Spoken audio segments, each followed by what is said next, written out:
கனியிட ஏறிய சுளையும் முற்றல் கலையிட ஏறிய சாரும் பனிமலர் ஏறிய தேனும் காட்சி பாகிட ஏறிய சுவையும் நனிப்பசு புளியும் பாலும் தென்னை நல்கிய குளிரில நீரும் இனியன என்பேன் எனினும் தமிழை என்னுயிர் என்பேன். செந்தமிழே உயிரை நறுந்தேனே செயலினை மூச்சினை உனக்களித்தேனே. நம்மை பெற்றெடுத்து வளர்த்தது தாய் என்றால் நம்மை வாழ வைத்து கொண்டிருக்கும் தாய் தமிழுக்கு என் முதற்கண் வணக்கத்தையும், இம்மாதம் முழுவதும் ஒவ்வொரு நாளும் ஒவ்வொரு சுதந்திர போராட்ட வீரர்களின் வாழ்வியலையும் போராட்டத்தையும் அறிந்து கொள்ள இச்சிறப்பான நிகழ்வினை ஏற்படுத்தி கொடுத்த வாகை தமிழ் சங்கத்தின் அனைத்து நல்லுள்ளங்களுக்கும் என் நன்றியை உறுத்தாக்குகிறேன். என் பெயர் முனைவர் மு. குணசேகரன், இணை பேராசிரியர், வேதியியல் துறை, மகேந்திரா பொறியியல் கல்லூரி, நாமக்கல் மாவட்டம். இக்காணொலி வாயிலாக நாம் அறியப்போகும் சுதந்திர போராட்ட வீரர் மருத்துவர் முத்துலட்சுமி அம்மையார். பெண்களிடத்திலேயே முதல் பெண் என்ற சொற்றொடர் உருவாக காரணமாக இருந்தவர் மருத்துவர் முத்துலட்சுமி அம்மையார். ஏனெனில் ஆண்கள் கல்லூரியில் அனுமதிக்கப்பட்ட முதல் பெண் மாணவி, இந்தியாவின் முதல் பெண் மருத்துவர், இந்திய சட்ட மேலவையின் முதல் பெண் சட்டமன்ற உறுப்பினர், இந்திய சட்ட மேலவையின் முதல் பெண் துணைத் தலைவர், இந்திய மாதர் சங்கத்தின் முதல் பெண் தலைவி, தமிழகத்தின் அரசு மற்றும் கண் மருத்துவமனையின் முதல் கண் மருத்துவர். இவ்வாறாக பல முதல் பெண் என்ற அடைமொழிக்கு காரணமாக இருந்தவர் மருத்துவர் முத்துலட்சுமி அம்மையார். பெண்கள் கல்விக்கூடத்துக்கோ அல்லது கல்லூரிக்கு செல்லாத ஒரு காலகட்டத்தில் ஒரு பெண் முதலாக கல்லூரிக்கும் பள்ளிக்கும் செல்கிறாள் என்றால் எவ்வளவு கேலியும் கிண்டல்களையும் அனுபவித்திருக்க வேண்டும் என்று நாம் புரிந்து கொள்ள வேண்டும். இக்காலத்தில் ஆசிரியராக நாங்களே ஒரு சில கேலியும் கிண்டல்களையும் சந்திக்க வேண்டியுள்ளது. அதுபோலதான் ஒரு நாள் வகுப்பறையில் நான் நுழையும் போது வகுப்பறை முழுவதுமாக குப்பையும் காகிதமாக கிடக்கின்றது. நம் வகுப்பறை தானே எவ்வளவு குப்பையாக கிடக்கிறது என்று மாணவர்களுக்கு சிறு அறிவுரை வழங்க வேண்டும் என, இது நம் வகுப்பறை, நம் கல்லூரி, நாம் தான் சுத்தமாக வைத்திருக்க வேண்டும் என்றெல்லாம் அறிவுரை கூறிவிட்டு இறுதியில் ஒரு பழமொழி சொல்லி முடிக்கலாம் என, சுத்தம் சோறு போடும் என்று பழமொழி சொல்கின்றேன். அதற்கு மாணவர் மத்தியிலிருந்து எதிர்குரல் வருகிறது. என்னவென்றால், சுத்தம் சோறு போடும் என்றால் குழம்பை யார் சார் ஊற்றுவார்கள் என்று ஒரு மாணவன் கூச்சலிடுகிறான். இவ்வாறாக ஒரு சில கேலி கிண்டல்களை ஆசிரியராக நாங்களே இந்த காலகட்டத்தில் சந்திக்கும் நேரத்தில், பெண்கள் பள்ளிக்கே செல்லாத ஒரு காலகட்டத்தில் முதல் பெண் ஒருத்தி பள்ளிக்கு செல்கிறாள் என்றால் அந்த இடத்தில் அந்த பெண் எத்தனை கேலியையும் கிண்டல்களையும் தாங்கியிருக்க வேண்டும் என்பதை நாம் புரிந்து கொள்ள வேண்டும். எவ்வாறு இத்தனை கேலியும் கிண்டல்களையும் தாண்டி இந்தியாவின் முதல் பெண் மருத்துவர் என்ற சாதனையை படைத்தார் என்பதை பார்ப்போம். அந்த காலகட்டத்தில் பொட்டு கட்டுதல் என்ற ஒரு சடங்கு உண்டு. பொட்டு கட்டுதல் என்றால் என்னவென்றால், பெண்கள் 13 அல்லது 12 வயதை அடைந்தவுடன் அவர்களை தீர்க்க சுமங்கலிகளாக கோவிலுக்கு நேர்ந்து விடுவார்கள். கோவிலுக்கு நேர்ந்து விடுவார்கள் என்றால் அந்த பெண் அதிலிருந்து கோயிலுக்கு மட்டுமே சொந்தம், அவர்களுக்கும் குடும்பத்தார்களுக்கும் எந்த ஒரு சம்பந்தமும் கிடையாது. இவ்வாறாக கோயிலுக்கும் செல்லும் பெண்கள் அங்கே என்ன வேலை செய்வார்கள் என்றால், பூஜைகளுக்கு தேவையான பணிகளை செய்தல், கோயில்களை சுத்தப்படுத்துதல், மாலை நேரங்களில் பாட்டு பாடுதல், நடனமாடுதல், இசை செய்தல் போன்ற பல்வேறு பணிகளை மேற்கொள்வார்கள். இவ்வாறாக இருந்த பெண்களுக்கு என்ன பெயர் என்றால் தேவரடியார் என்று பெயர். தேவர் என்றால் இறைவன், அடியார் என்றால் அடிமை. இறைவனுக்கு அடிமையாக இருக்கும் பெண்கள் என்பதுதான் இந்த தேவரடியார் தேவரடியார் என்ற சொல்லுக்கு பொருள். இவ்வாறாக இருந்த தேவரடியார் பெண்கள் பிற்காலத்தில் அங்கிருந்த பெரும் பணக்காரர்களாலும் பெரும் ராஜாக்களாலும் பெரும் நிலக்காரர்களாலும் அந்த பெண்களை தவறாக உபயோகித்து தவறாக தங்கள் இச்சைக்கு பயன்படுத்திக் கொள்ள துவங்கினர். இவ்வாறாக தேவரடியாக இருந்த பெண்கள் மருவி தேவதாசியாக உருவாகினர். இந்த தேவதாசி முறையை அறவே ஒழித்தவர் இந்த முத்துலட்சுமி அம்மையார். ஏனெனில் பொட்டு கட்டுதல் என்ற சடங்கின் காரணமாக கோயிலுக்கும் செல்லும் பெண்களை இல்வாழ்க்கை அல்லாத ஒரு துணைவியாக ஆண்கள் பயன்படுத்திக் கொள்ளும் ஒரு நிலையில் அந்த பெண்களின் நிலை ரொம்ப அவல நிலையாக இருந்துள்ளது அந்த கோயில்களில். இதை எப்படியாவது ஒழித்தாக வேண்டும் என்று முத்துலட்சுமி பாடுபட்டு இறுதியில் தேவதாசி முறையை முழுவதுமாக ஒழித்தவர் இந்த முத்துலட்சுமி அம்மையார். அவ்வாறான சமூகத்தில் பிறந்த ஒரு பெண் தான் சந்திராம்மாள் என்ற ஒரு பெண். இந்த சந்திராம்மாள் என்ற பெண்ணுக்கு வயது 13 ஆனவுடன் பொட்டு கட்டுதல் சடங்கின் காரணமாக கோயிலுக்கு நேர்ந்து விடப்படுகிறார். ஸோ அந்த சடங்கின் பொழுது ஒரு ஆணுக்கு இல்வாழ்க்கை அல்லாத துணைவியாகவும் சந்திராமல் செல்கிறார். ஸோ அந்த ஆண் யார் என்றால் நாராயணசாமி. ஸோ இந்த நாராயணசாமி யார் என்றால் மன்னர்களுக்கு கீழ் இயங்கும் ஒரு கல்லூரியின் முதல்வராக பணியாற்றுபவர். ஸோ இந்த நாராயணசாமி என்ன செய்கின்றால் சந்திராமாலை இல்வாழ்க்கை அல்லாத துணையாக தன் வீட்டுக்கு அழைத்து செல்கிறாள். ஸோ அந்த சந்திராமலுக்கு 4 பிள்ளைகள். அதில் மூத்த பிள்ளையாக பிறப்பவர் தான் டாக்டர் முத்துலட்சுமி அம்மையார். 1886ஆம் ஆண்டு ஜூலை 30ஆம் தேதி மூத்த பிள்ளையாக முத்துலட்சுமி அம்மையார் பிறக்கிறார். ஸோ இந்த ஜூலை 30ஆம் தேதி தமிழகத்தின் மருத்துவமனைகள் தினமாக கொண்டாடப்படுகிறது. முத்துலட்சுமி அம்மையாரின் பிறந்த தினம் தமிழகத்தின் மருத்துவமனைகள் தினமாக கொண்டாடப்படுகிறது. ஸோ அந்த அளவிற்கு முத்துலட்சுமி தன்னுடைய வாழ்க்கையில் நிறைய படித்து சாதித்து இந்தியாவின் முதல் பெண் மருத்துவர் என்ற பெருமையை அடைந்து தன்னுடைய பிறந்த நாளை தமிழகமே கொண்டாடும் மருத்துவமனைகள் தினமாக மாற்றிய ஒரு சாதனை புரிந்த பெண். ஸோ இவ்வாறாக 4 பிள்ளைகளில் மூத்த மகளாக பிறக்கின்றார் முத்துலட்சுமி. இளைய மகளாக சுந்தராம்பாள் என்கிற பெண்ணும், அடுத்தது நல்லமுத்து என்கிற ஒரு பெண்ணும், இறுதியில் ராமையா என்கிற ஒரு தம்பியும் பிறக்கின்றனர். ஸோ நாராயணசாமி ஒரு விஷயத்தில் தெளிவாக இருந்திருக்கிறார். என்னவென்றால், தேவதாசி முறையிலிருந்து ஒரு பெண்ணை தன் இல்வாழ்க்கை துணைவியாக கொண்டு வந்திருந்தாலும் அந்த பெண்ணுக்குரிய மரியாதையும் உரிமைகளையும் அவர் கொடுக்க தவறியதில்லை. அந்த பெண் மூலமாக பிறந்த குழந்தைகளுக்கும் தன்னை தான் அப்பா என்று சொல்லிக்கொள்ளவும் அவர் தயங்குவதே இல்லை. ஏனெனில் தேவதாசி என்ற பெண்ணின் மூலம் பிறக்கப்படும் குழந்தைகளுக்கு தன்னுடைய அப்பா பெயரை உபயோகப்படுத்த அந்த காலகட்டத்தில் உரிமை இல்லை. அந்த பெண்களின் மூலமாக வரும் குழந்தைகள் தங்களின் ஊரின் பெயரை சேர்த்து தான் தன் பெயரோடு சேர்த்து சொல்வார்களே தவிர தன் தந்தையின் பெயரை சேர்த்து சொல்ல மாட்டார்கள். ஸோ அந்த மாதிரி இருந்த ஒரு காலகட்டத்தில் நாராயணசாமி என்ன முடிவெடுக்கிறார் என்றால், தன் இல்வாழ்க்கை துணைவியாக அல்லாமல் வந்த சந்திராமலுக்கு பிறந்த 4 குழந்தைகளையும் தன்னுடைய குழந்தைகள் தன்னுடைய பெயரையும் பயன்படுத்த வேண்டும் என்று உறுதியாக இருக்கிறார். ஸோ அவ்வாறாக இருந்த காலகட்டத்தில் தன்னுடைய மூத்த மகளான முத்துலட்சுமிக்கு CN முத்துலட்சுமி என்று பெயரிடுகிறார்.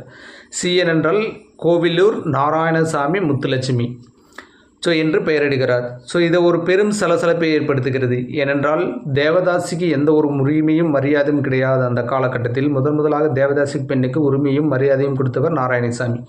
அதுவே அங்கு ஒரு பெரும் சலசலப்பை ஏற்படுத்திய நிலையில் இப்பொழுது தேவதாசிக்கு பிறந்த பெண்களான முத்துலட்சுமி, சுந்தராம்பாள், நல்லமுத்து, ராமையா இவர்களுக்கும் தன் பெயரை இனிஷியலாக சேர்த்ததில் அவர்களுக்கு அங்கே பெரும் ஒரு சலசலப்பை ஏற்படுத்தியுள்ளது.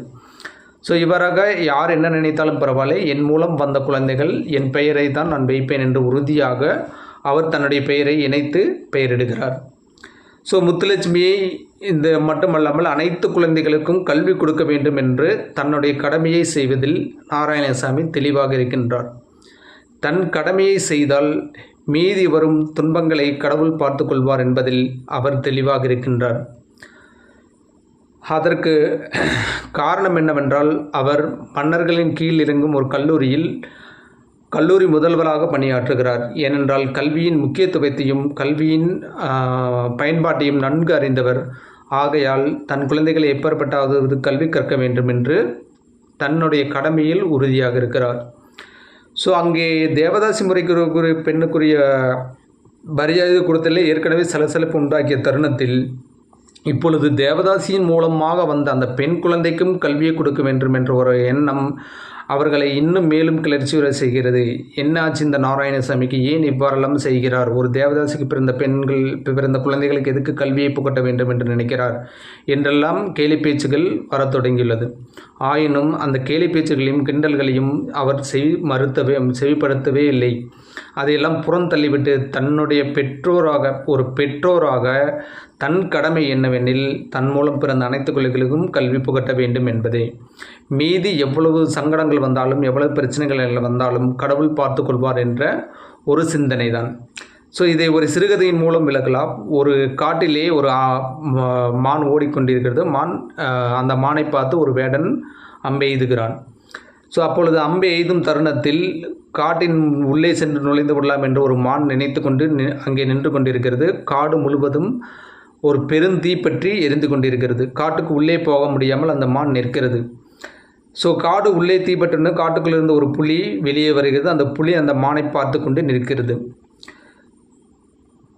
ஸோ இந்த பக்கம் போகலாம் என்றால் அங்கே ஒரு பெரிய இடி சத்தம் கேட்கிறது. அந்த இடி சத்தத்தில் எங்கே செல்வது என்று தெரியாமல் அந்த மான் அங்கே அந்த இடத்துலையே நின்ற இடத்திலேயே நகராமல் அந்த இடத்திலேயே நின்று கொண்டிருக்கிறது.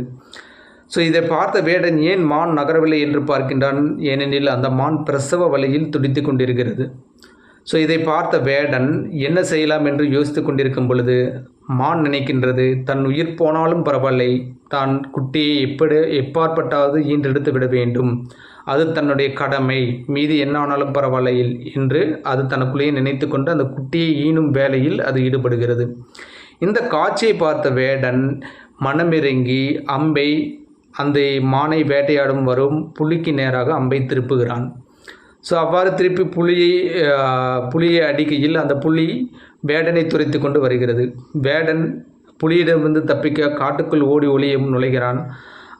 அப்போது இடித்த பெருமிடியில் மழை பெய்து காட்டுத்தீ முழுவதும் அணைந்து விடுகிறது. வேடன் காட்டுக்குள்ளே உள்ளே நுழைந்து மறைந்து விடுகிறான். அந்த மான் எந்த ஒரு தொந்தரவும் இல்லாமல் குட்டியை ஈன்றெடுக்கிறது. இது கதைதான். இதில் சொல்ல வந்த நீதி என்ன? தன் கடமையை ஒழுங்காக செய்தால் தனக்கு வரும் பிரச்சனைகளையும் சங்கடங்களையும் கடவுள் பார்த்து கொள்வார் என்பதே இந்த கதையின் நீதி. அதே போலத்தான் நாராயணசாமியும் பெற்றோரான தன் கடமையை தன் குழந்தைகளுக்கு கல்வி கற்பித்தே ஆக வேண்டும் என்று உறுதியாக இருந்தார். தன் கடமையை செய்வேன், அதன் மூலம் வந்தும் பிரச்சனைகளை கடவுள் பார்த்து கொள்வார் என்று முத்துலட்சுமிக்கு கல்வியை கற்க ஏற்பாடு செய்கிறார். முதலாக திண்ணைப்பள்ளிக்கு முத்துலட்சுமியை அனுமதிக்கிறார். திண்ணைப்பள்ளியில் சேர்ந்த முத்துலட்சுமி மிக புத்தி கூர்மையாகவும் அறிவுபூர்வமாகவும் அனைத்து விஷயங்களும் கற்றுத்தேறுகிறார். அடுத்து 10ஆம் வகுப்பு வரை சேர்கின்ற பள்ளியில் சேர்க்க வேண்டும். ஸோ 10ஆம் வகுப்பு வரை எந்த பெண்ணும் இதுவரைக்கும் பள்ளிக்கு சென்றதே இல்லை. ஆகையால் அதற்கு நாராயணசாமி ஒரு மாற்று ஏற்பாடு செய்கிறார். என்னவென்றால், ஒரு ஆசிரியரை நியமித்து அந்த ஆசிரியர் நம் வீட்டிலேயே வந்து நம் பெண்ணுக்கு கல்வி கற்றுக் கொடுத்தால் என்ன என்று ஒரு ஆசிரியரை நியமிக்கிறார். ஒரு ஆசிரியர் அவர் வீட்டுக்கு வந்து முத்துலட்சுமிக்கு அனைத்து பாடங்களையும் கற்பிப்பார். ஸோ அவ்வாறாக கற்பித்து அந்த வருடம் 10ஆம் வகுப்பு தேர்வில் 100 மாணவர்கள் தேர்வு எழுத செல்கின்றனர். அந்த 100 மாணவர்களில் 10 மாணவர்கள் மட்டுமே தேர்ச்சி பெறுகின்றனர். மீது 90 மாணவர்கள் தேர்ச்சி பெறவில்லை. தேர்ச்சி பெற்ற அந்த 10 மாணவர்களில் முதல் மாணவியாக முதல் மதிப்பெண் எடுத்து முதல் இடத்தை பிடித்தார் முத்துலட்சுமி அம்மையார். ஸோ இவ்வாறாக முதல் இடத்தை பிடித்த உடனே எல்லோரும் புதுக்கோட்டை முழுவதும் ஒரே அனைவரின் கவனமும் முத்துலட்சுமியை நோக்கி இருக்கின்றது. எவ்வாறாக ஒரு பெண் முதலிடம் பிடிக்க முடியும், கல்வியில் சேர்ந்து ஒரு முதலிடத்தை பிடிக்க முடியும் என்று அனைவராலும் பார்க்கப்படுகின்ற ஒரு பெண்ணாக முத்துலட்சுமி உருவானார். ஸோ தேர்வான 10 மாணவர்களில் முதல் பெண்ணாக முத்துலட்சுமி 10ஆம் வகுப்பில் தேர்ச்சி பெறுகிறார். அதன் பிறகு இன்டர்மீடியட் என்னும் 11, 12ஆம் வகுப்பு, அப்போது 11, 12 இன்டர்மீடியட் என்று சொல்வார்கள். அந்த இன்டர்மீடியட் படிப்பதற்கு கல்லூரிக்குத்தான் செல்ல வேண்டும். ஸோ உள்ளூரில் பெண்களை அனுமதிப்பதில்லை, உள்ளூர் கல்லூரிகளில் எந்த பெண்ணையும் அனுமதிப்பதில்லை என்ற ஒரு நடைமுறை உண்டு. சரி, வெளியூரில் சென்று படிக்கலாம் என்றால் அங்கான விடுதி வசதிகள் எதுவும் இல்லை. ஸோ ஆகையால் நாராயணசாமியும் யோசிக்கிறார் என்ன செய்வதென்று. அப்பொழுது முத்துலட்சுமி ஒரு செயல் செய்கின்றார். என்னவென்றால், தானாகவே ஒரு கடிதத்தை புதுக்கோட்டை சமஸ்தானத்தில் ஆண்ட ஒரு ராஜாவுக்கு கடிதம் எழுதுகிறார். அந்த ராஜாவின் பேர் மார்த்தாண்ட பைரவ தொண்டைமான் என்கிற ராஜாவுக்கு முத்துலட்சுமி கடிதம் எழுதுகிறார். நான் இன்டர்மீடியட் கல்லூரியில் சேர உங்களுக்கு இயங்கும் கல்லூரியில் எனக்கு ஒரு சீட்டு வேண்டும், எனக்கு ஒரு சேர்க்கை வேண்டும் என்று தானாகவே சுயமாகவே ஒரு கடிதத்தை முத்துலட்சுமி எழுதுகிறார். அந்த கடிதம் அந்த மன்னரை அடைந்தவுடன் மன்னர் பிரித்து படித்து பார்க்கிறார். அந்த கடிதத்தை படித்தவுடன் மன்னருக்கு அவ்வளோ ஒரு ஆச்சரியம். என்னவென்றால், இவ்வளவு அழகாகவும் இவ்வளவு பிழை இல்லாமலும் ஆங்கிலத்தில் ஒரு கடிதம், அதுவும் 10ஆம் வகுப்பு மட்டுமே முடித்த ஒரு பெண் எழுதியிருக்கிறார்கள். அவருடைய புத்தி கூர்மையும் படிப்பின் மீது இருக்கும் ஆர்வத்தையும் நாம் புரிந்து கொள்ள வேண்டும். ஆகையால் இந்த பெண்ணுக்கு நம் கல்லூரியில் இடம் கொடுப்பதில் தவறில்லை. இந்த பெண் படிப்பதன் மூலம் அதற்கு பின் வரும் பெண்களும் நிறைய படிப்பார்கள் என்ற ஒரு காரணத்தினால் அந்த ராஜா ஒரு முடிவெடுக்கிறார். என்னவென்றால், இன்டர்மீடியட்டில் தன்னுடைய அதிகாரத்தின் கீழிறங்கும் கல்லூரியில் ஒரு சேர்க்கை அனுமதிப்பது என்ன, இந்த பெண்ணை அனுமதிப்பது என்ன முடிவெடுத்துக்கிறார். ஸோ அனுமதித்து முடித்து எடுத்த உடனே அந்த கல்லூரியின் முதல்வருக்கு தெரிவிக்கிறார். இந்த மாதிரி ஒரு பெண் 10ஆம் வகுப்பில் முதல் மதிப்பெண் எடுத்த பெண்ணுக்கு நம்ம இன்டர்மீடியட்டில் ஒரு சேர்க்கை கொடுங்கள் என்று ராஜா கட்டளையிடுகிறார். அதை கேள்விப்பட்ட கல்லூரி முதல்வர் மன்னருக்கு மறுபடியும் மீண்டும் ஒரு கடிதத்தை எழுதுகிறார். என்னவென்றால், இவ்வாறாக ஒரு பெண்ணை கல்லூரியில் சேர்ப்பதால் இங்கு படிக்கும் மாணவர்களின் கல்வி கேள்விக்குறியாகிவிடும். இவர்களின் மனம் சஞ்சலப்படும். இவர்கள் படிப்பில் கவனம் செலுத்த மாட்டார்கள். ஆகையால் நீங்கள் உங்கள் முடிவை மறுபரிசீலனை செய்ய வேண்டும் என்று கல்லூரி முதல்வர் கடிதம் எழுதுகிறார். அது மட்டுமல்லாமல் அங்கு படிக்கும் அந்த கல்லூரியில் படிக்கும் ஆண் மாணவர்களின் பெற்றோர்கள் அனைவரும் ஒரு பெண்ணை இந்த கல்லூரியில் சேர்த்தீர்கள் என்றால் நாங்கள் எங்கள் மாணவர்களை எங்கள் வீட்டிற்கு அழைத்து செல்வோம். அதாவது மாற்றுச் சான்றிதழ் பெற்றுக்கொண்டு நாங்கள் எங்கள் மாணவர்களை வீட்டிற்கு அழைத்து சென்று விடுவோம் அப்படின்று கல்லூரி முதல்வர்களுக்கு ஒரு நெருக்கடியை கொடுக்கிறார்கள். அது மட்டும் இல்லாமல் அந்த கல்லூரியில் பாடம் துறை சொல்லக்கூடிய ஒரு ஆசிரியர் இதற்கு எல்லாவற்றிலும் மேலாக ஒரு பெண்ணை இந்த கல்லூரியில் சேர்த்தால் நான் என் ஆசிரியர் பதவியை ராஜினாமா செய்வேன், இதோ என் ராஜினாமா கடிதம் என்று கல்லூரி முதல்வர் முன் நிற்கிறார். ஸோ இவ்வாறாக பல சிக்கல்களை முத்துலட்சுமி அம்மையார் சந்திக்க வேண்டியுள்ளது அந்த இன்டர்மீடியட் படிப்பில் சேருவதற்கு. ஸோ இவ்வளவு பிரச்சனைகள் வருதே, இந்த ராஜா என்ன செய்யலாம், இத்தனை பிரச்சனைகள் வருதே ஒரு பெண்ணை கல்லூரியில் அனுமதிப்பதால் என்று ராஜா யோசித்து கொண்டிருக்கிறார். அப்பொழுது முத்துலட்சுமி அழைக்கிறார். முத்துலட்சுமி, நான் கண்டிப்பாக படித்தே தீர்வேன், எனக்கு ஒரு சேர்க்கை நீங்கள் கொடுத்தே ஆக வேண்டும் என்று வாதிடுகிறார். ஸோ இதையெல்லாம் பார்த்த ராஜா ஒரு முடிவெடுக்கிறார். சரி, யார் என்ன சொன்னாலும் பரவாயில்லை, நான் உங்களை கல்லூரியில் படிக்க அனுமதிக்கிறேன். ஆனால் 3 நிபந்தனைகளுடன் நீங்கள் கல்லூரியில் சேர வேண்டும். முதல் நிபந்தனை, அந்த கல்லூரியில் எந்த ஆண்களிடம் நீங்கள் பேசுதல் கூடாது. 2வது நிபந்தனை, படிப்பில் மட்டுமே முக்கியத்துவம் செலுத்த வேண்டும். உங்கள் படிப்பில் உங்கள் அக்கறையில் நாட்டம் குறைந்தால் உங்களை உடனடியாக கல்லூரியிலிருந்து நீக்கிவிடுவேன் என்று ஒரு 3 நிபந்தனைகளுடன் முத்துலட்சுமி அம்மையார் கல்லூரியில் சேர்க்க அனுமதிக்கிறார். ஸோ கல்லூரியில் அந்த இன்டர்மீடியட் கல்லூரியில் HH ராஜா கல்லூரி என்ற மன்னருக்கு கீழே இருக்கும் அந்த கல்லூரியில் இன்டர்மீடியட் படிப்பில் முத்துலட்சுமி அனுமதிக்கப்படுகிறார். ஸோ அங்கே முத்துலட்சுமி அனுமதிக்கப்பட்டவுடன் என்ன நிகழ்கிறது என்றால், வகுப்பறை 2ஆக பிரிக்கப்படுகிறது. ஒரு பகுதியில் ஆண்களும் இன்னொரு பகுதியில் முத்துலட்சுமி அம்மையாரும் படிப்பார். இடையில் ஒரு திரைச்சீலை கட்டி விடுவார்கள். அந்த திரைச்சீலைக்கு இந்த பக்கம் முத்துலட்சுமி அம்மையாரும் அந்த பக்கம் ஆண்களும் படிப்பார்கள். அதேபோல் கல்லூரியில் 2 மணி அடிப்பார்கள். 2 மணி எதற்காக என்றால், 1 மணி அடித்தால் முத்துலட்சுமி கிளம்பி கல்லூரியை விட்டு கேட்டிற்கு வெளியே சென்று விட வேண்டும். முத்துலட்சுமி கிளம்பி கல்லூரியை விட்டு கேட்டிற்கு வெளியே சென்ற பிறகு அடுத்த மணி அடிப்பார்கள். அந்த மணி எதற்காக என்றால், மீதி படிக்கின்ற ஆண் மாணவர்கள் எல்லாம் வெளியே செல்வதற்காக. ஸோ இவ்வளவு கெடுபிடிகள் பாருங்கள். ஒரு மாணவி ஒரு கல்லூரியில் சேர்ந்ததற்காக அந்த கல்லூரியை முதல் மணி எடுத்து அந்த மாணவி வெளியேற்ற பிறகுதான் மற்ற ஆண்கள் எல்லாருமே வெளியே வருவார்கள். அவ்வளவுக்கு ஒரு கஷ்டங்களையும் அனுபவித்து கொண்டு அந்த இன்டர்மீடியட் கல்வியை பயில்கிறார். ஸோ இந்த இன்டர்மீடியட் கல்வி பயின்று முடித்து விடுகிறார். நல்ல மதிப்பெண்கள் பெற்று படிப்பில் மட்டுமே கவனம் செலுத்தி நல்ல மதிப்பெண்கள் பெற்று கல்வியை முடித்து விடுகிறார். ஸோ கல்வியை முடித்த பிறகு வீட்டுக்கு செல்கிறார். வீட்டில் சந்திராம்மாளுக்கு நோய்வாய்ப்படுகிறது. ஸோ நோய்வாய்ப்பட்டு தன்னுடைய அம்மாவை தான் கவனித்து கொள்ள வேண்டும் என்று வீட்டிலேயே இருக்கிறார். வீட்டிலேயே இருக்கும் பொழுது அமெரிக்கிலிருந்து வேன் ஹெல்லன் என்ற ஒரு மருத்துவர் வருகிறார். ஸோ வேன்கலன் என்கிற ஒரு மருத்துவர் வரும் பொழுது நாராயணசாமி என்ன செய்கிறார் என்றால், தன் மனைவி நோய்வாய்ப்பட்டு கிடப்பதே அந்த மருத்துவரிடம் சொல்கிறார். அந்த மருத்துவர் தன் வீட்டிற்கு ஒரு சில மருந்துகளை கொடுக்கின்றார். ஸோ ஒரு சில மருந்துகளை எடுத்த உடனே சந்திராமலுடைய நோய் முழுவதும் நீங்கி குணமாகி விடுகிறார். இதை பார்த்த முத்துலட்சுமி, நானும் இது மாதிரி டாக்டராக படிக்க வேண்டும், டாக்டராக படித்து ஏழை எளிய மக்களுக்கு உதவி செய்ய வேண்டும் என்று முடிவெடுக்கிறார். தன் ஆசையையும் தன் பெற்றோர்களிடத்தே சொல்கிறார். பெற்றோர்களுக்கு சொல்ல நாராயணசாமி முதலில் யோசிக்கிறாள். சந்திராம்பல் வேண்டவே வேண்டாம் என்கிறார். நீ படித்தது போதும், இதற்கு மேல் நீ படிக்க வேண்டாம், உன்னுடைய கல்யாணத்தை பற்றி யோசிப்போம். நீ கல்யாணம் செய்து கொண்டு நீ ஒரு இல்வாழ்க்கையாக ஒரு நல்ல இல்லத்தரசியாக வாழ வேண்டும் என்று சந்திராமல் விருப்பப்படுகிறார். அப்பொழுது சந்திராமலுக்கு முத்துலட்சுமி அம்மையார் தன்னுடைய கல்வியின் முக்கியத்துவத்தையும் கல்வியின் பண்பு நலன்களையும் எடுத்து கூறி சம்மதம் சிரமப்படுகிறார்.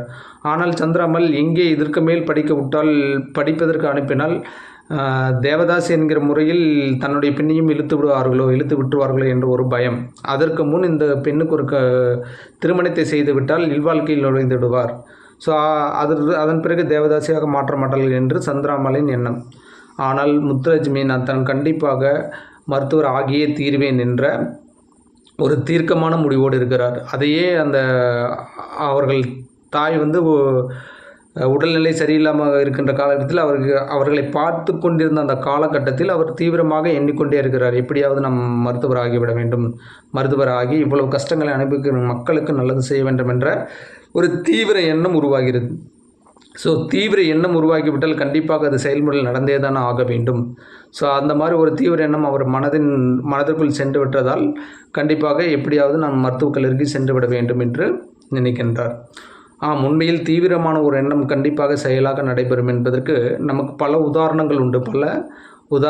இன்றைய காலகட்டங்களில் இல்லாமல் அந்த காலகட்டங்களிலேயே நமக்கு பல உதாரணங்கள் உண்டு. அதில் ஒரு உதாரணம் தான்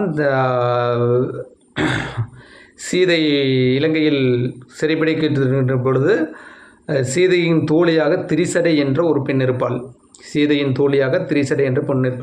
திரிசடையும் அரக்க குணங்களில் படைத்த அரக்கர்களில் ஒரு பெண் தான் திரிசடை என்கிற ஒரு பெண். திரிசடை யார் என்றால் இலங்கை ஆண்ட ராவணின் தம்பி வீபடனின் மகள், அவள் தான் திரிசடை. ஸோ இந்த சீதையை சிறைப்பிடித்து கொண்டு போய் இலங்கையில் அசோகவனத்தில் வைத்திருக்கிறார் ராவணன். அந்த சீதையை பாதுகாப்பதற்காக, சீதை எங்கேயும் தப்பி சென்று விடாமல் இருப்பதற்காக அரக்கியான திரிசடை என்கிற பெண்ணை நியமிக்கிறார் ராவணன். ஸோ இந்த திரிசடை அரக்க குணம் கொண்டவர்களே மிகவும் நல்ல பெண். இந்த திரிசடை மனித குணம் கொண்டவள், அரக்கி தான், ஆனாலும் இரக்க குணம் மனித குணம் கொண்டவள் படைத்தவள் இந்த திரிசடை. ஸோ அங்கு சீதை கவலை விட்டுரும் பொழுதெல்லாம் அவளை தேற்றி விடுவாள். கண்டிப்பாக உங்கள் கணவர் வந்து விடுவார், நீங்கள் கவலைப்பட வேண்டாம், எப்பேற்பட்டாவது நீங்கள் ராமன் உங்களை மீட்டு கொண்டு போய்விடுவார், நீங்கள் எதற்கும் கவலைப்பட வேண்டாம் என்று ஆறுதல் வார்த்தை கூறி சீதைக்கு உற்ற தோழியாக திரிசடை விளங்குவாள். அப்பொழுது அசோகவனத்தில் ஒரு சம்பவம் நடக்கிறது. என்னவென்றால், ஒரு குளவி ஒரு புழுவை தூக்கி கொண்டு வந்து ஒரு மரத்தின் கிளையில் வைத்து கொண்டு அதை ஒரு சுத்துவதும் அதை கொட்டுவதுமாக இருந்திருக்கின்றது. சீதை ஏதோ ஒரு சிந்தனையில் ஆழ்ந்திருந்து அந்த சம்பவத்தை பார்த்து கொண்டே இருக்கிறாள். பார்த்து கொண்டே இருக்கும் பொழுது உடனே திரும்பி திரிசடையிடம் கேட்கிறாள்.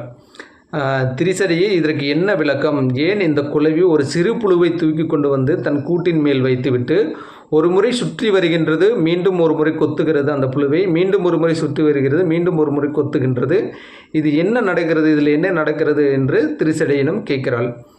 அதற்கு திரிசடை சொல்கிறாள், எதுவும் தவறான விளக்கத்தை கொடுத்து இவளை சங்கடப்படுத்த வேண்டாம், அதனால் நல்ல விளக்கத்தை கொடுக்க வேண்டும் என்று அவளை யோசித்து அவள் சொல்கிறாள். அது ஒன்றுமில்லை அம்மையே, ஒரு குளவி ஒரு புழுவை தூக்கி கொண்டு வந்து அதனை ஒரு முறை கொட்டிவிட்டு மீண்டும் சுற்றி வந்து மறுமுறை கொட்டும் பொழுது அந்த புழுவானது அந்த குளவியை பற்றிய எண்ணத்திலேயே இருக்கும்.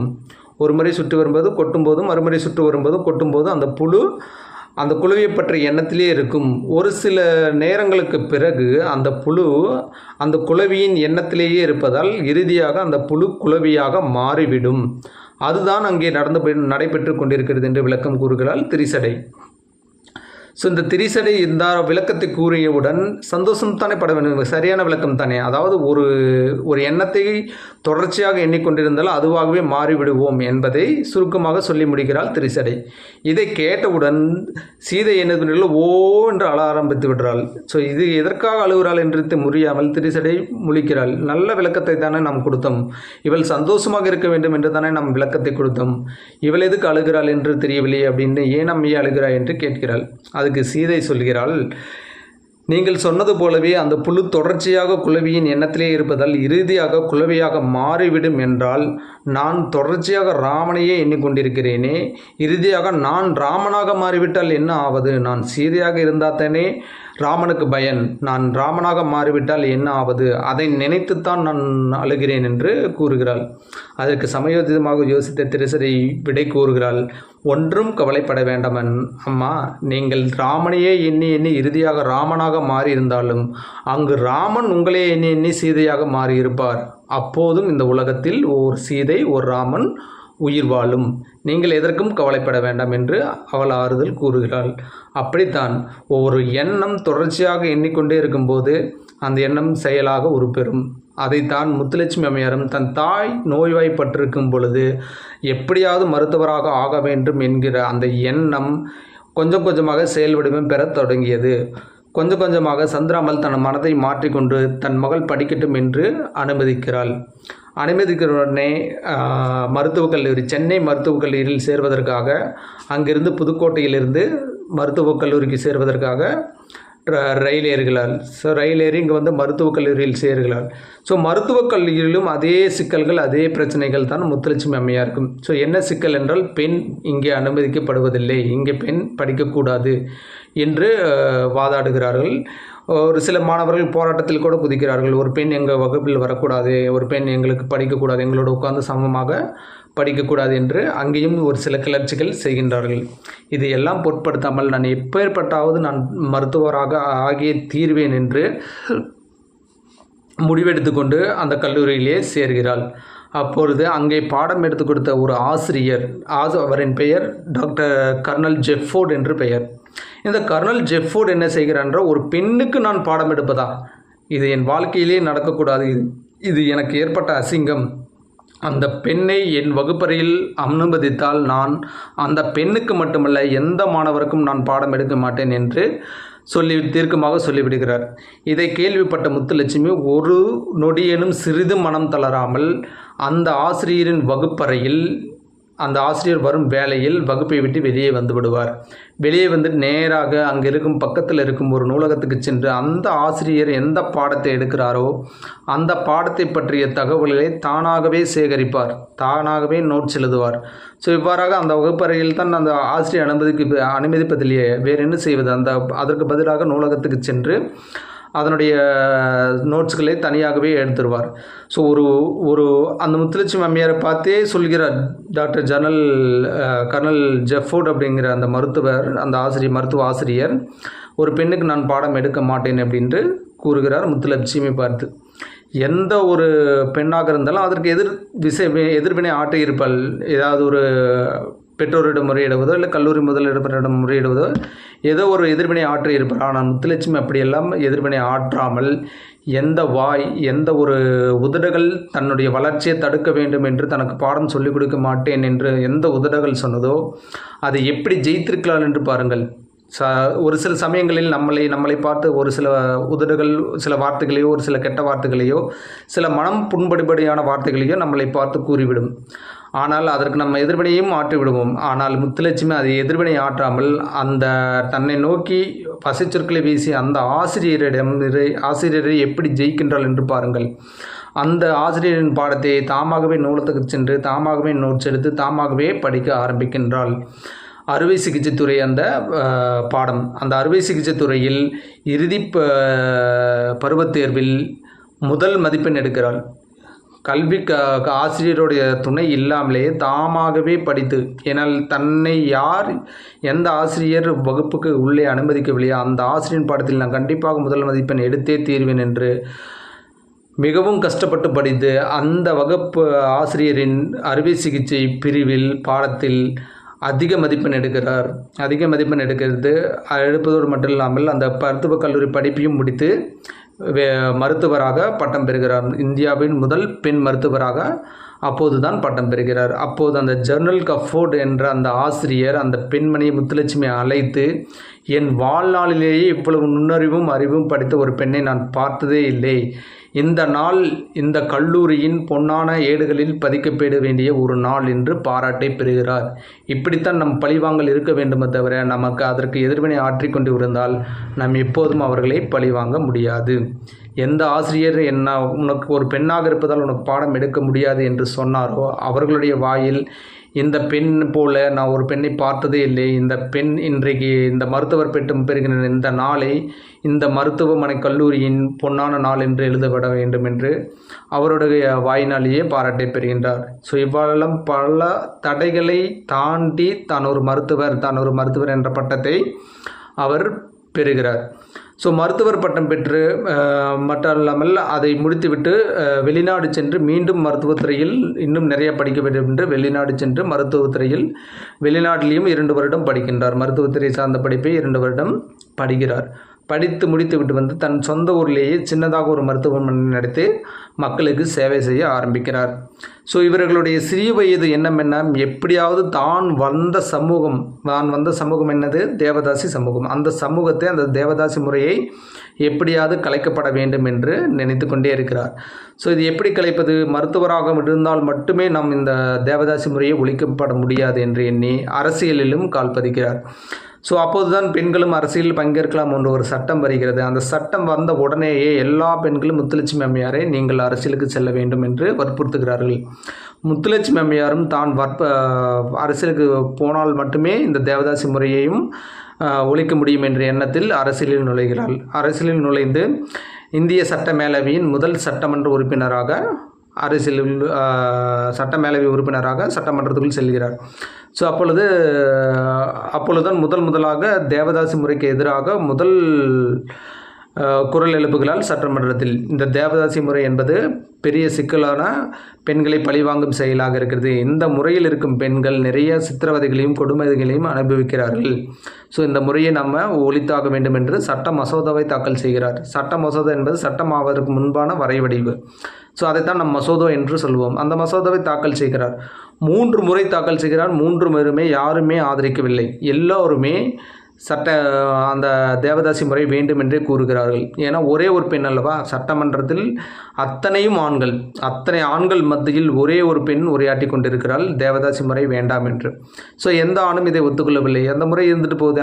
அந்த காலகட்டத்திலிருந்தே இந்த முறை நடைமுறையில் இருக்கிறது அல்லவா, ஏன் இந்த முறையை தூக்க வேண்டும், எதற்கு இதுக்காக நம்ம சப்போர்ட் பண்ண வேண்டும் என்று எல்லாரும் நினைக்கிறார்கள். எந்த ஒரு ஆணும் சப்போர்ட் செய்யவில்லை.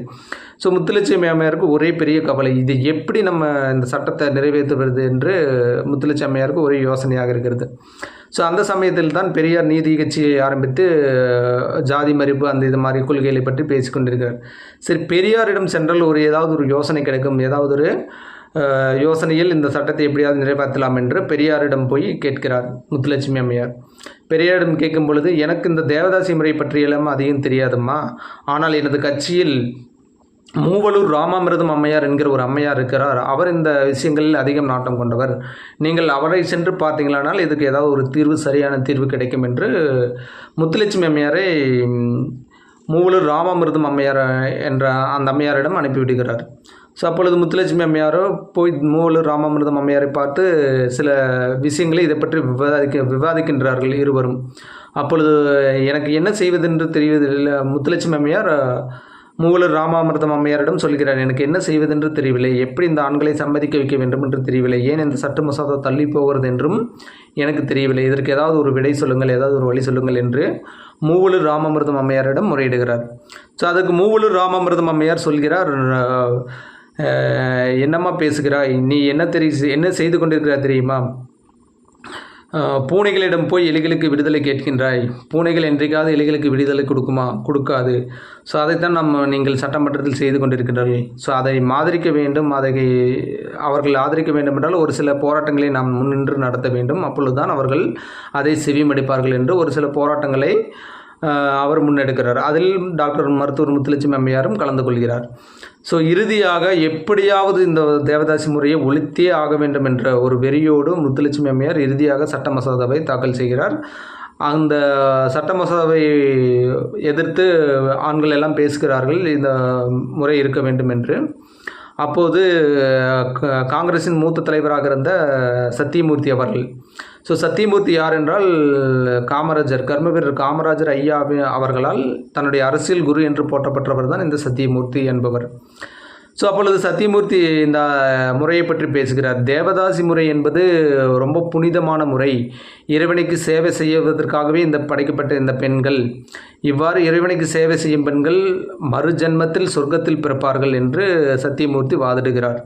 ஸோ இது எப்படிப்பட்டாவது இந்த சட்டத்தை நிறைவேற்ற வேண்டும், இதை நிறைவேற்றியே ஆக வேண்டும் என்று பேசி கொண்டிருக்கும் முத்துலட்சுமி அம்மையார் ஒரே ஒரு வார்த்தை சொல்கிறார். அந்த வார்த்தையில் அனைத்து ஆண்களும் அமைதியாக அமர்கிறார்கள். அடுத்த நிமிடமே சட்டம் அமலுக்கு வர வேண்டும் என்று அனைவரும் கையெழுத்திடுகின்றனர். என்ன வார்த்தை என்றால் இதுதான். சத்தியமூர்த்தி ஐயா சொல்கிறார்கள், தேவதாசிகள் என்பவர்கள் இறைவனுக்கு புனிதமானவர்கள். அந்த புனிதமான பணியை செய்பவர்கள் அடுத்த ஜென்மத்தில் சொர்க்கத்தில் பிறப்பார்கள் என்று வாதிடுகிறார். அதற்கு அம்மையார் முத்துலட்சுமி அம்மையார் உடனே எழுந்து, இந்த பணியை செய்பவர்கள் சொர்க்கத்தில் பிறப்பார்கள் என்றால் உங்கள் வீட்டு பெண்களை அனுப்பிவிடுங்கள், நாங்கள் சொர்க்கத்திற்கு போனது போதும் என்று வாதிடுகிறார். இதை கேட்ட உடனே சத்தியமூர்த்தி ஐயா வாயடைத்து போய் உட்கார்கிறார். மீது அனைத்து ஆண்களும் வாயடைத்து போய் உட்கார்கின்றார்கள். அனைவரும் கையெழுத்திடுகின்றனர். அந்த மசோதா சட்டமாக அமலுக்கு வருகிறது. கிட்டத்தட்ட 1927 முதல் 1930 வரை சட்டமன்ற மேலவை உறுப்பினராக இருந்தவர் அந்த காலகட்டத்தில் இந்த சட்டத்தை மசோதாவாக தாக்கல் செய்கிறார். அன்றைய காலகட்டத்தில் தாக்கல் செய்யப்பட்ட அந்த மசோதா 1947 தேவதாசி முற்றிலும் ஒழிக்கப்பட்ட வேண்டும் என்று சட்ட வரைவாக வெளிவருகிறது. 1900 தேவதாசி ஒழிப்பு சட்டம் நடைமுறைக்கு வருது. அதிலிருந்து அந்த தேவதாசி பெண்கள் அந்த முறையை ஒழித்து விட்டார்கள். ஸோ இந்த முறையை ஒழித்த உடனே தேவதாசி பெண்கள் என்ன செய்வார்கள்? ஏன்னா அவர்கள் கோயிலில் தான் வேலை. ஸோ அந்த கோயிலில் வேலை செஞ்சால் தான் அவங்களுக்கு சாப்பாடு, அங்கேருந்து வர சிறு பணம் எல்லாமே அந்த வரதை எல்லாமே தடுத்துட்டாங்க. ஏன்னா தேவதாசி முறை தான் இல்லையே. அப்போ தேவதாசி பெண்கள் எங்கே செல்வார்கள்? ஸோ ஒரு நடு ஜாமத்தில் ஒரு 3 பெண்கள் கதவை தட்டுகிறார்கள். தேவதாசி முறை ஒழித்தாகிவிட்டதம்மா, நாங்கள் எங்கே செல்வோம்? எங்களுக்கு எங்கு செல்வது என்று கூட எங்களுக்கு தெரியவில்லை. எங்கள் வீடுகளிலும் எங்கள் உறவுக்காரர்களும் எங்களை ஏற்றுக்கொள்ள மறுக்கிறார்கள். நாங்கள் எங்கே செல்வது என்று முத்துலட்சுமி அம்மையாரிடம் முறையிடுகிறார்கள். ஸோ இதை நாம் யோசிக்கவே இல்லை என்று மீண்டும் மூவலூர் ராமாமிர்தம் அம்மையாரிடமே கேட்கிறார்கள். ஸோ இந்த மாதிரி தேவதாசி சட்டத்தை நம்ம கொண்டு வந்துட்டோம். ஆனால் தேவதாசி பெண்கள் என்ன செய்வார்கள்? அவர்கள் எங்கே போவார்கள்? அவர்களுக்கு நம்மை விட்டால் வேறு யார் இருக்கிறார்கள் என்று மூவலூர் ராமாமிர்தம் அம்மையாரிடம் கேட்கிறார். ஸோ இப்பொழுது மூவலூர் ராமாமிர்தம் சொல்கிறார், நீங்கள் இதை செய்யாவிட்டால் மீண்டும் தேவதாசி முறை தான் வரும். ஏன்னா அந்த பெண்களுக்கு அதை விட்டால் வேறு தொழில் தெரியாது, வேறு எதுவும் தெரியாது. எப்பொழுது ஒரு பெண் பொருளாதார ரீதியாக சுதந்திரம் அடைகிறாளோ அப்பொழுது தான் அந்த பெண் தைரியமாகவும் மன எழுச்சி இன்னும் சமூகத்தில் வாழ்வாள். ஸோ அதனால் ஆகையால் அந்த பெண்களுக்கு ஏதாவது செய்யுங்கள் என்று சொல்கிறாள். ஸோ அதை கேட்ட முத்துலட்சுமி அம்மையார் உடனே அவ்வை இல்லம் என்று ஒரு இல்லத்தை 1930களிலேயே தொடங்குகிறார். இந்த தேவதாசி பெண்களை பாதுகாப்பதற்காக மற்றும் வீட்டிலிருந்து அனாதையாக விடப்பட்ட குழந்தைகளுக்காகவும் அவ்வை இல்லத்தை 1930 தொடங்குகிறார். யாரெல்லாம் தேவதாசி பெண்கள் இருந்தாலோ அவர்களெல்லாம் அந்த அவ்வை இல்லத்தில் தங்கி அவர்களுக்கு என்ன தொழில் தெரியுமோ, சிறு தொழில்கள் என்ன தொழில்கள் தெரியுமோ அந்த தொழில்கள் மூலம் வரும் வருவாயை அவர்களை ஈட்டிக்கொண்டு அங்கே சுதந்திரமாகவும் பெண்களுடைய அந்த தன்னுடைய சுய மரியாதையிடம் வாழ்வதற்கு அங்கு ஒரு அவ்வை இல்லமே தோற்றுவித்தார். இந்த நிலைமையில் தான் மருத்துவர் முத்துலட்சுமி அம்மையாரின் தங்கை புற்றுநோயால் பாதிக்கப்படுகிறார். ஸோ புற்றுநோயால் பாதிக்கப்பட்ட வலி அங்கிருந்த முதற்கட்ட சிகிச்சைகள் எல்லாம் கொடுத்தும் தன்னுடைய தங்கையை காப்பாற்ற முடியவில்லை என்ற வலி வேதனை. ஒரு புற்றுநோயால் பாதிக்கப்பட்ட அந்த காலத்தில் ஒரு புற்றுநோயால் பாதிக்கப்பட்ட ஒரு நோயாளி எவ்வளவு கொடுமைகளையும் வலியும் அனுபவித்திருக்க வேண்டும் என்பதை நேரிலிருந்து பார்த்த மருத்துவர் முத்துலட்சுமி அம்மையார் அதற்காகவே நம் ஒரு மருத்துவமனையை தொடங்க வேண்டும் என்று புற்றுநோய் மருத்துவமனையை சென்னை அடையாறில் தொடங்குகிறார். சென்னை அடையாறில் அந்த மருத்துவமனை தொடங்குவதற்கு ஏகப்பட்ட போராட்டங்களையும் நிலத்தை பெறுவதற்காக ஏகப்பட்ட சவால்களையும் சந்தித்திருக்கிறார். அரசாங்கத்திடம் பலமுறை மனு கொடுத்தும் எங்களுக்கு ஒரு 2 ஏக்கர் நிலம் மட்டும் கொடுங்கள், நாங்கள் புற்றுநோய் மருத்துவமனையை உருவாக்க வேண்டும் என்று கேட்டும் அரசு தரவில்லை. இறுதியாக ஒரு ஒப்புதலாக 2 ஏக்கர் நிலத்தை மட்டும் கொடுத்தார்கள். அந்த 2 ஏக்கர் நிலத்தில் தான் இன்று உலகத்தின் மிகச்சிறந்த தலைசிறந்த மருத்துவமனையாக விளங்கும் அடையார் கேன்சர் இன்ஸ்டிடியூட் என்னும் மருத்துவமனை அங்கே செயல்படுகிறது. மற்ற மருத்துவமனைகள் எல்லாம் இப்பொழுது எடுத்துக்காட்டாக வேறு மருத்துவமனைகளில் ஒரு 20 லட்சம் செலவாகும் என்றால் ஒரு கேன்சர் ட்ரீட்மெண்ட்டுக்கு நீங்கள் அடையார் கேன்சர் இன்ஸ்டிடியூட்டில் போய் நம்ம அட்மிட் ஆனோம்னா அங்கே ஒரு 7 to 8 லட்சமுக்குள்ளே நம்மளுடைய செலவுகளை பார்த்துக்க முடியும். மீது 12 லட்சம் வரை நம்ம சேமிக்க முடியும். அந்தளவுக்கு ஏழை என்று சென்று விட்டால் அங்கே மிக குறைவான விலையில் நல்ல தரமான மருத்துவ சிகிச்சைகளை கொடுக்கக்கூடிய நிறுவனமாக அடையார் கேன்சர் இன்ஸ்டிடியூட் நிறுவனம் வளர்ந்து கொண்டிருக்கிறது. ஸோ இவ்வாறாக பல சாதனைகளை, பல தடங்கல்களை, பல சிக்கல்களை தன் வாழ்வில் உடைத்தெறிந்து இந்தியாவின் முதல் பெண் மருத்துவராக விளங்கியவர். ஸோ இவரை பாராட்டும் விதமாக இந்திய அரசு பத்மபூஷன் விருதை வழங்கி இவரை கௌரவித்திருக்கிறது.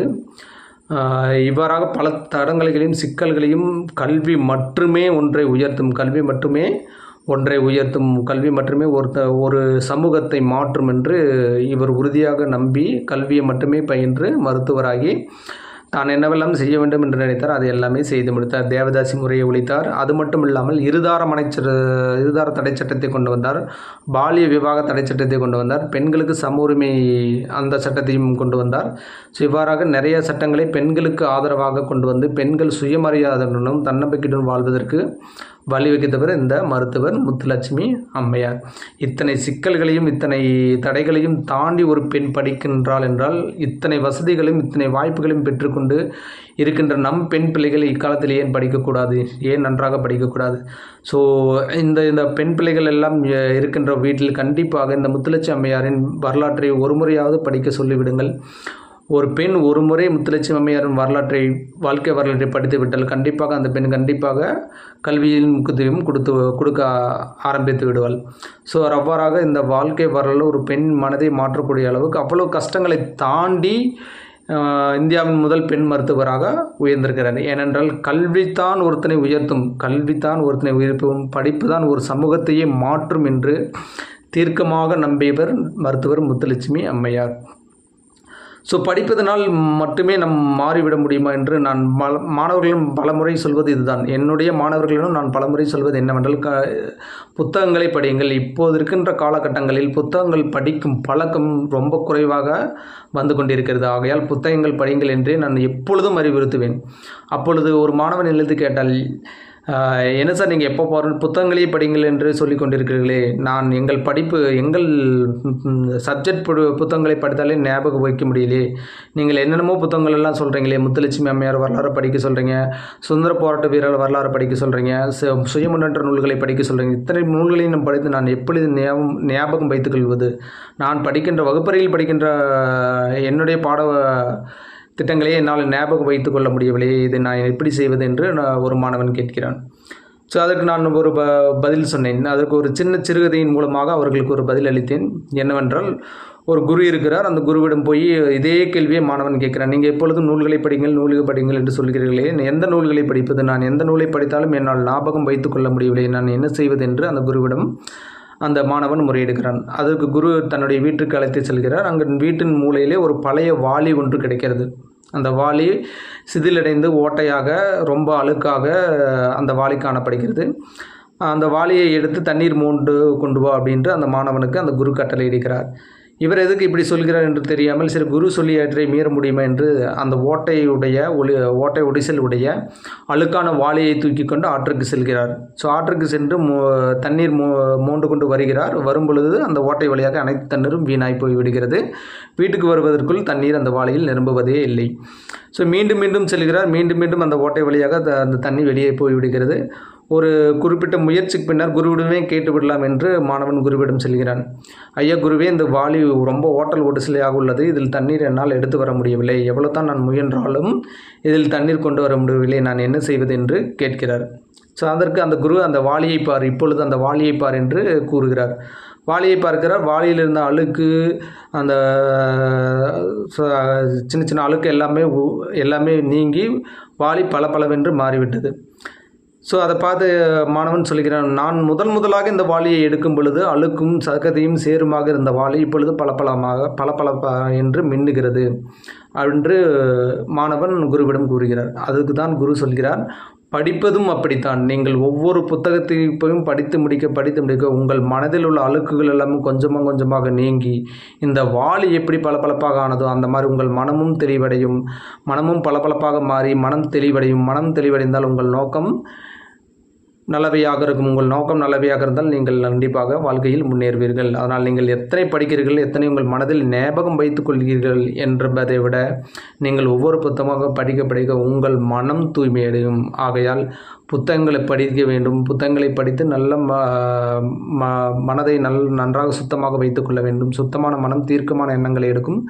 தீர்க்கமான எண்ணங்கள் நம்ம வாழ்வில் செயல்களாக மாறும் என்பதை சொல்லிக்கொண்டு இந்த அழகான வாய்ப்புக்கு நன்றி அளித்த தமிழ் வாகை சமூகத்தின் அனைத்து நல்லவர்களும் மீண்டும் ஒரு முறை நன்றி கூறி வாய்ப்புக்கு நன்றி கூறி விடைபெறுகிறேன். நன்றி, வணக்கம்.